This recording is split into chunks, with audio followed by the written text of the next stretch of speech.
অনেক সময় মন খারাপ হয়ে যায় না? বলেন না, অনেক সময় মন খারাপ হয় না? মন খারাপ হলে জানে কি শুনেন? হাই, অনেক সময় মন খারাপ হলে আমরা গান শুনে মন ভালো করার চেষ্টা করি। এটা কি চালাকি না বোকামি? আপনি নিজে একটু বিবেচনা করে দেখবেন। কারণ গান আপনাকে আমাকে সর্বদা অতীতের দিকে নিয়ে যায়। আর আমাদের অতীতে সুখ বেশি না দুঃখ বেশি? সেজন্যই তো আপনি অতীত নিয়ে কত কাঁদেন, ঠিক না? অতীতে দুঃখ বেশি, তো গান শুনে আবার দেখি অতীতের দিকে ফিরে চলে যাচ্ছেন। আমি বলি বোন, আমি বলি ভাই, মনটা যদি বেশি খারাপ হয়, অনেক কিছু তো ট্রাই করেছেন, সাময়িক কিছুটা শান্তি পান, আবার সে আগে ডিপ্রেশনে চলে যাচ্ছেন। মন খারাপ, এটাও ভাল লাগে না, সেটাও ভাল লাগে না, কফিও ভাল লাগে না, চাও ভাল লাগে না, কোনো কিছু ভাল লাগে না।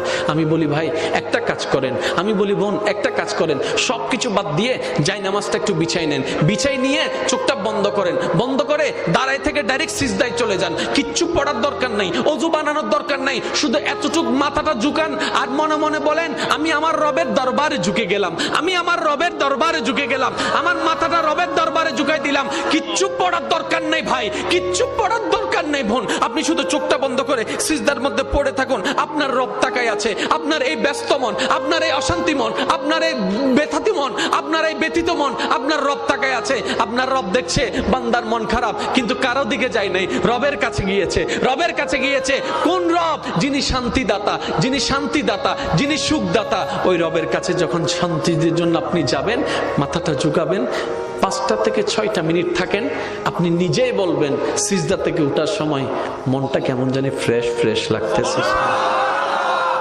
কখনো মন খারাপ হলে করে দেখবেন, নগদ প্রমাণ পাবেন।